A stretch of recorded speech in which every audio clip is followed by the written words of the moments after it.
bandiraɓe amtuɓe yebde télémon Pindi TV ayaw mon habrirde Pindi TV no wowi on waɗarande e kala saaha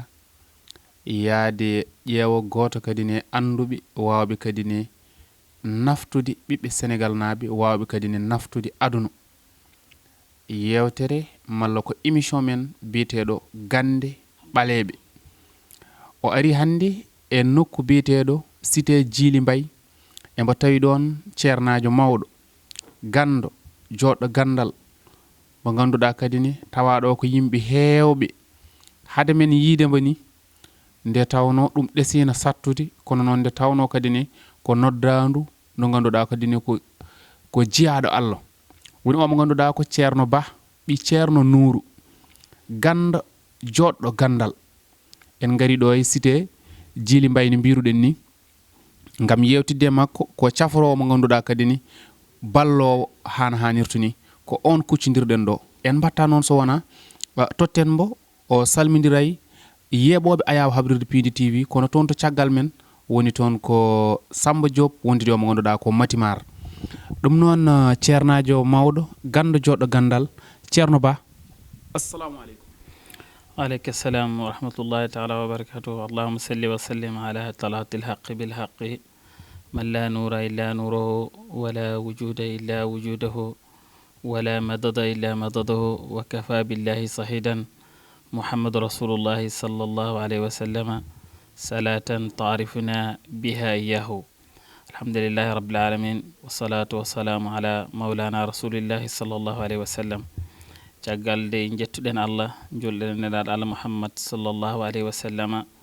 eɗen ñaago yo Allah waɗan en tawfiq waɗan en taysir bi himmati mawlana rasulillahi sallllahu alayhi wa sallam eɗen calmina kala ɗo julɗo woni aduna Allah e foof eɗen idora salminadu Cheikh Nourou Ba jignaɗo alhamdulillah yo Allah hokku ɗum balɗe juɗɗe e cellal eɗen ñaago Allah oɗo émission kala jeɓɗo mbo walla yimɓe tan yo Allah waɗan ɗum kumtal haaja zahiran wa batinan bi himmati mawlana rasulillahi sallllahu alayhi wa sallam. eyyi ceerno Nourou ko waliwo Allah goto ne jeeyaɗa côté ɗo wiyete Thialli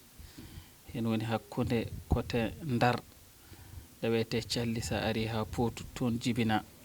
woni jeeyaɗo Allah mo ganduɗa heɗen mbawi sabne safi taatillah hombo suusi guila wi dañi duuɓi 17 lelaki jamma ha guete laaɓi janggoyde foti janggoy janggi gandal fulɓe janggi gandal sare jangga lugha janggi nahu janggi balagha on ɗon woni ceerno Nourou Ba ɗum woni jeeyaɗo Allah mo gandanɗane kanko woni jignaɗo min noon ko ɓesgu mum jeyami ngal ɗon kosgal ngal yaɓɓuno neyi amen hen min mawni hen ko ngal ɗon kosgal min jaɓɓi woni yo min balladira julɗo Allah foof mba Allah waddi amen e gandal e zahir yo batin ko Allah resdi en ko e gandal hene wiye intichab woni gandanɗane ko ngal donategal e gandal ictichab hene woni gandal ngal gandanɗane ko ngal janggategal ko Allah andini ko amin hen min nawa hen julɓe foof rawatina ɗemgal Pulaar par ce que sa laari enen won gandal ngal gandanɗane Allah okki en ngal hen won gandal jawgal ngal Allah waɗi barke ngal Allah waɗi lijaba si neɗɗo jaaki joni joni omo hen wawi humto haaju mum ngal ɗon gandal ko enen tan Allah okki ngal leñol men hengal heewi noon hengal yaaji joni ko Allah okki en ko to hen Allah okkani ɗum hen goɗɗo mo wona haal Pulaar miɗiɗi hande yon hen jewtoɗo ngal immi e ko warali ngal e ko taki joni jamanu o yimɓe ɓe caggine ngal dal ha ngal wayno ko hebbitori keccite ngal woni gandal ardingal firti ko toon ɗo omo ganduɗa ko ceerno Nourou woni jinnaɗo ma ko kanko jangguinma foof kanko jangguinma hay ko wiyete ko asrar eyyi kanko jangguini kam asrar par ce que gandal asrar ngal wona donategal waɗi hen ko ronate e si waɗi ko gandanɗane koko jangate ko hen noon alhamdulillah musallas mo rabbaha alfu buyut alhamdulillah janggani amen ngal min gandi hen ko heewi alhamdulillah rabbil alamin miɗen nafa hen julɓe hewɓe ngal ɗon gandal min janggani ngal neɗɗo goto mbo wona kam ko kanko janggini amen ngal beela to batte jangge to koɗo bindutto tan jaruta walla ne waɗi hay batte leɗɗe to aɗa yaari toon wala leɗɗe ɗe ɗum ko corona ɗum ɗo tawa guila taniɓe alhamdulillah kono gandal lasgal ngal kam ko jangguini amen kono gueɗe min tiski ko wayno leɗɗe e jatti e piiɓi ɗum ko hen min jibina hen min mawni alhamdulillah eɗen mbawi ɗum no fewi alhamdulillah. leɗɗe e aya holko sirri ɗumen? eyyi leɗɗe aya ko ɗum haala Allah kalamullahi woni alquran wima faranna fi kitabin min shay'in alquran accani ay hunde kala nani e nder alquran heddi ka ganda walla mbasa andu a faami wonu nazzil min alqur'ana ma huwa sifaun wa rahmatun lil muminin alquran wi ma Allah jippina alquran ko gandanɗani shifa ɗum wonata ka ñawdata yimɓe si noon lil muminin wi ɓeɓe gandanɗani heɓe gumi neɗɗo noon gumat moƴƴa jorta Allah moƴƴa jorta e maccude Allah nden mbawata heɓe cafriko alquran ko ɗum haala Allah leɗɗe noon ko ɗum baɗe Allah wa jalna kulli shay'in min ma'in Allah kam fuɗni leɗɗe ɗe e leydi heɗe goni ɗe gandanɗani koɗe nafatɗe sa laari hande lekki kala ko jiɗɗa sa windi keeri sa ki hisabi waɗi inde Allah nderema tottata sa andi gandal lasrat tan ala haajuji ɗiɗi ɗum hori humtu ala haaja ma neɗɗo andata e dow aduna tewa on ɗon haaja mbo wawa safra a leɗɗe walla inde Allah ala kulli haalin sertani ko aya leɗɗe aya ko ɗum haala Allah woni alquran leɗɗe ko ɗum baɗe Allah alhamdulillah. woni wiyoɓe ko aya ina leela seeɗa heddiɓe mbi ala ko leɗɗe ɗe ɓurata yawde so tawi ko ceerno Ba an holko jaboɗɗa ɓen? ala alquran e aya hen foof ala ko leeli hen haɗa andi Allah kam wi adu li astajib lakum wi ñaage kam mi rokka mon wi ani ciife wi ani ɓofte hande ɗo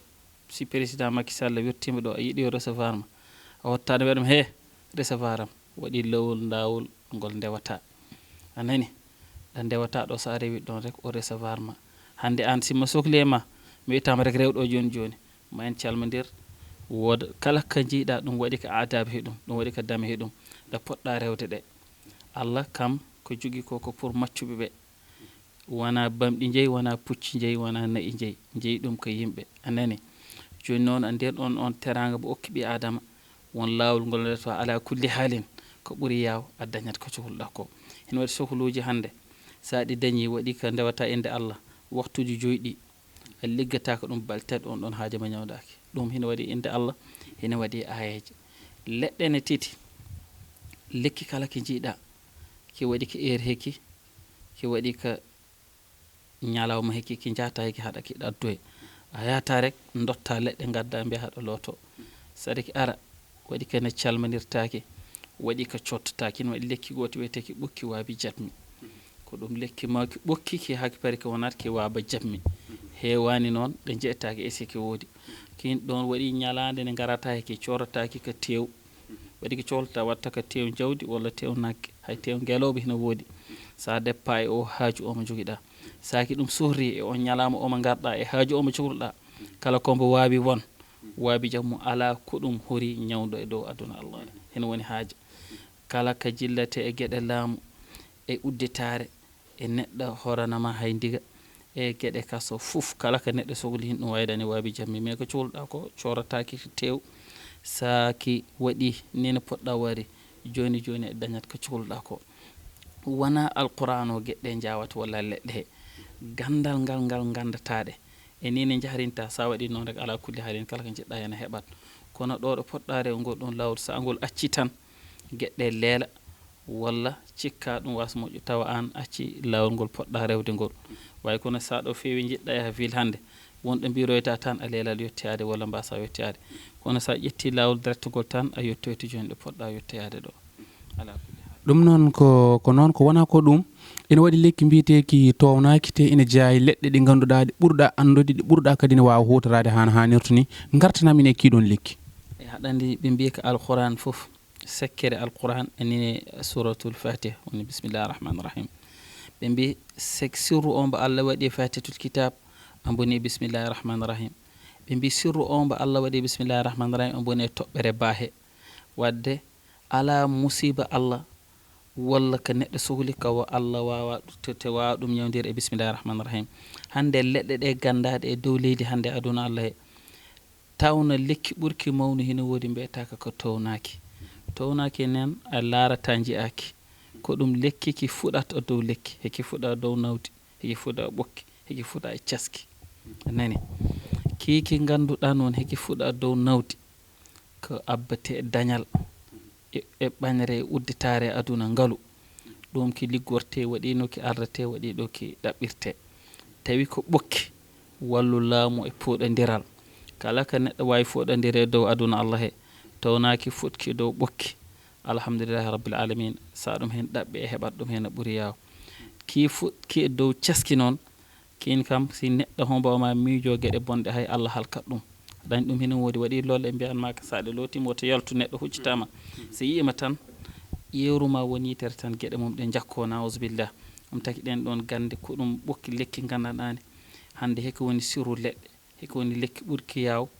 esi noon sa aki laari mbiɗa min yiyami addoye won hunde tan heki wawi wahla walla yettaki koki lekki hewki affaire alhamdulillah kon ɗon kin ɗon lekki ala koki hori safrude ala koki hori ñawdude hande dow aduna Allah e kala ko neɗɗo sohli haaji mum hen wawi humtu ko ɓuuri yaw e kin ɗon townaki noon heno fuɗa leɗɗe kewɗe ala kulli haalin ɗum ma en hen ɓuur yewtu inchallah ko ɗum lekki nafoore lekki ngaalu ala koki hori safru haajaba neɗɗo dañata waɗi noki ɗaɓɓirte e koki sorate saki dañiri noon kala ko mbaɗɗa hen mi wiyanima hay balɗe wattuji ma tin inchallahu taala omo ganduɗa wonko changé ma inchallah ɗum noon ko on woni omo ganduɗa ko ceerno Ba tawteɗo ɗo cité Djily Mbaye kono noon noddirguel makko kala jiɗɗo hebdema no wawi wadde 77 403 33 33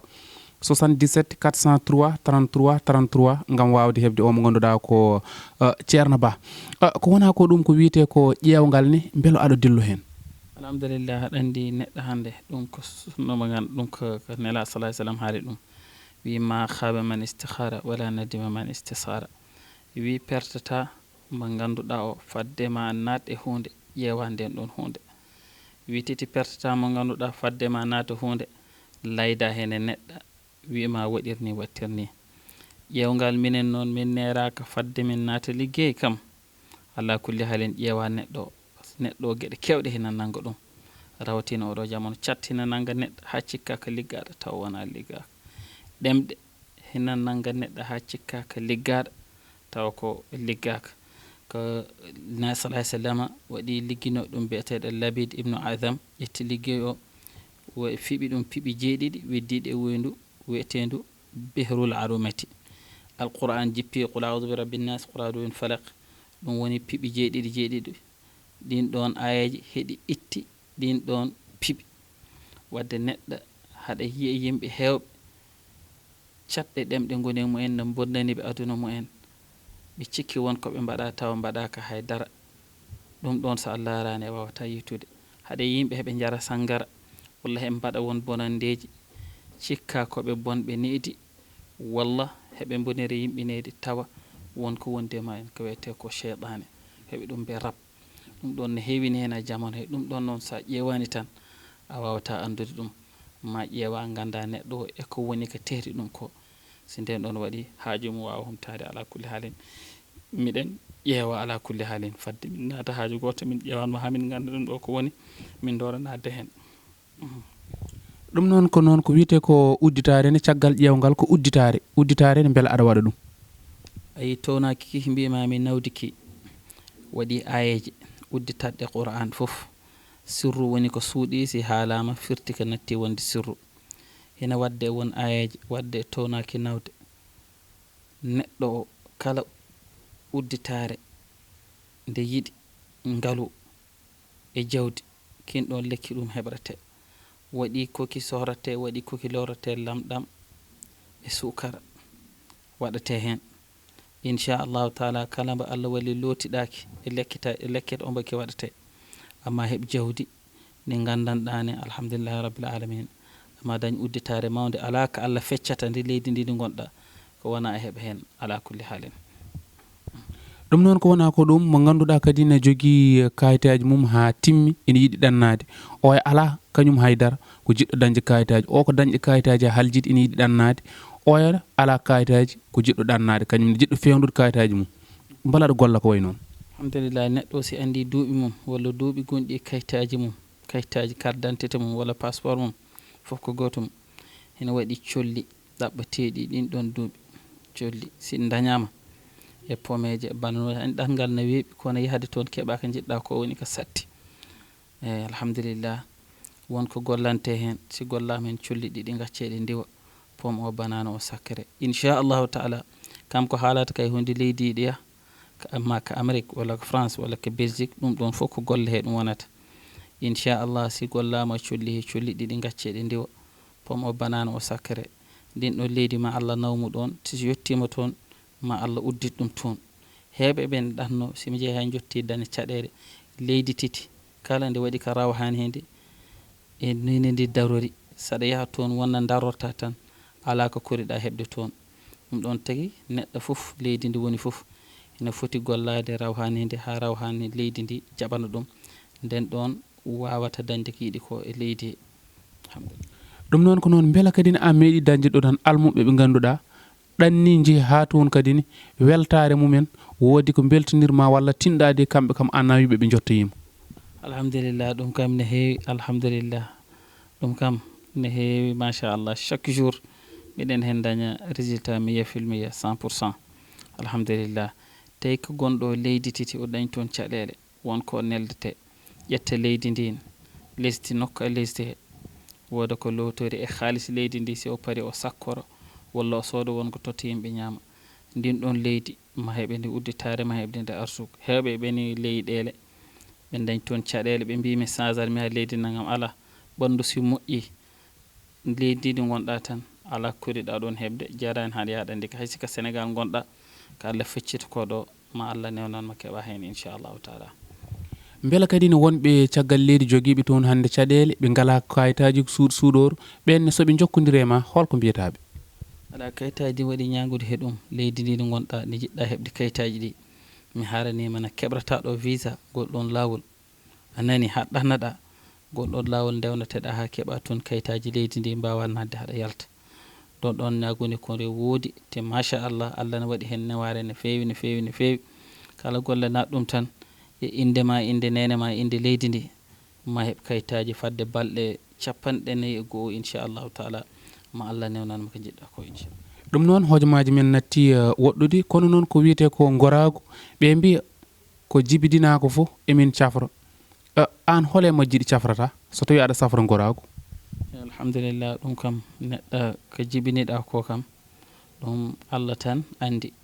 minen kam kala mo ganduɗa ne jibidinaka hen ene waɗi lekki komin tottirka ko tewki waɗate tew jawdi ndefa lekki ha ɓenda tew he jara ndiyam ɗam ñaama tew o inchallahu ɗon eko heddi ko gurdam ma wonta wasde goraku ma ɗum ɗon lekki alhamdulillah min balli hen hewɓe aduna Allah e hande eyyi kala ko neɗɗo lekki noon ki hewani ɗo Sénégal ko Côte d'Ivoire min dañataki inchallah siki neɗɗo dañi e defatki haaki ɓenda e tew o jara lekki ki ñaama tew o goragu kam inchallahu taala famɗude doole e goragu ɗum ɗon Allah sertinanma hen ha laaɓa par ce que goragu waɗi ko famɗinta ɗum waɗi ko gandanɗa ne addata neɗɗo famɗa doole ko ɗaɗi gonɗi nder ɗum ɗon safrata ha sella tawi ko ganduɗa noon waɗi ɓe gandanɗani ɓe heeɓe celli kono waɗi ko naggataɓe tawi ko ɗen ɗon banggal teti si ƴewama anda ko ɗum ma itte ha laaɓa kala ko wona hen ko neɗɗo jibidina inchallah simin jokkodiri ma Allah waɗan ɗum hen sutoro mawɗo inchallahu taala ɗum noon ko noon ma Allah waɗan ɗum hen sutoro beela a meeɗi yaltude leydi ndi gam yaade ko fewte alhaali safara alhamdulillah minen ko voyage tan min goni eyyi ko ɓuuri ko heew min ɗannoto simin ɗon goni lebbi ɗiɗi min ɗanno lewru min garta hitande miɗen ɗanno hen ko heewi alhamdulillah rabbil alamin te ala ko yaltinta amen ko wona wallodirde e julɓe Allah ɓe ko nabi salah sallam wi ko rek wadde feere haaju julɗo goto humto ɓuuri aduna e ko woni ko nder aduna fof alhamdulillah rabbil alamin mbeɗa yiiɗi kadi ni e sawtu ma ciftorana bandiraɓeɓe holɗo keɓetɗa e holnde keɓetɗa e hol waktu mo keɓetɗa ala kullin haɗa andi ligguey kam tan so wiyama ligguey yimɓe siɓe garima ɓe jakorma ko ɓuuri ko heew ko golle gonata kono kala nodduɗo tan sa heeɓanima ma wonmo keɓɗa maw haalan ma no mbaɗata ha jokkodiren ala kulli haalin inchallahu taala ɗum kam ɗum ala caɗele goote inchallah. eɗen goni e mboros bonɗo kono ko hojomaji men kuuɓi beela onon oɗon mboros gonaɗo biyeteɗo coronavirus walla covid 19 beela oɗon jogui kaptorde mum? alhamdulillah ɗum kam ɗum wiyete ka tan bala ɗum koko ɓooye aduna allah hodoto tan jippina hunde sa laari zahiran allah si natteri yimɓe wonko ala ka wawi hen diga ko wona tuubde e ruttade allah ɗum ɗon si waɗama tan ala kulli haalin allah ko moƴƴo te ko jurmotoɗo rahmati sabagad gadabi wi yirmandam adima ke fitnam te allah ko moƴƴo te ko jurmotoɗo ala kullin simɓe darima ɗon tan ɓe ndu o coronavirus sa laari ɓe mbi covid 19 sa ɗum waɗi hisab tottanma ko bisimillahi rahmani rahim hara feƴƴe koɗe 19 ɗum ɗon kala mbaɗa ñaago hen allah ma allah suhruma ma allah muslu en hen ma allah yaltinɗuma aduna he kono titi ko adi hen fof yimɓe yo ɓe dutta e gande fulɓe ɓe dutto e gande cosaan mawɓe adana no guratno temedere duuɓi ala ka heeɓi en neɗɗo heɓe cafro foti hande yimɓe ɓe bittaɗen ɗon gande ɓe dutto hen par ce que ko ɗum ɗon woni ko ganduɗa hande aduna o waɗi musibaji ɗi jippoto tan yimɓe ganda hoɗo immi ɗum noon yo yimɓe dutto cosaan mumen ɓe dutto e gande mumen ɓe dutto e duwoji mumen e ñagade allah dandaɓe musibaji allah yaltina ɗo ɗi musibaji aduna allah e foof ɓe himmati mawlana rasulullah sallallahu alaihi wasallam isi mbaɗen sunna rek na sallallahu alaihi wasallam wino ko ɗum ɗo si ɗum ari goto fof yo renta o jooɗo galle makko si ɗum tawi e nokku mbasa yaltu jaaha e nokku goɗɗo si nden waɗi tan sa muslima tan ma allah musluma hen ala kulli haalin. ɗum noon ko konngol ma mbayni ko yewtere nde gasi ha laaɓi holko mbiyata yeeɓoɓe ayawa habrirde Pindi TV? alhamdulillah miɗen ñagano allah neɗɗo kala ɗo woni yo allah waɗa ɗum sutura aduna alakhira allah waɗano ɗum newoye udditade zahiran batinan bi himmati mawlana rasulillah eɗen do ono ceerno nourou ba mo ganduɗani machallah dañi han temedere duuɓi yo allah hokku ɗum duuɓi kewɗi allah waɗan ɗum sutura waɗan ɗum tawfiq taychir bi himmati mawlana rasulillah sallallahu alayhi wa sallam wa akhiru da'wana an alhamdulillahi rabbil alamin wassalamu aleykum wa rahmatullahi taala wa barakatuhu. ɗum noon en paami ko on wonno mo ganduɗa ko ceerno ba ɓi ceerno nourou yewtere nde kadi eɗen jogui hen jorto o wayino wayanno taw ko yewtere gande ɓaleɓe he yeeɓoɓe ayawa habrirde Pindi TV en paami ko on wonno mo ganduɗa ko ceerno nourou walla mbiyen ceerno ba ɓi ceerno nourou ganda joɗɗo gandal tawateɗo ɗo cité Djily Mbaye noddirguel makko ko 77 403 33 33 ngam mbawa hebdemo waktu fo nde nodduɗa aɗa heɓamo hano hanirtuni ɗum noon bandiraɓe allah jarama on jarama jokkon e yebde télé mon.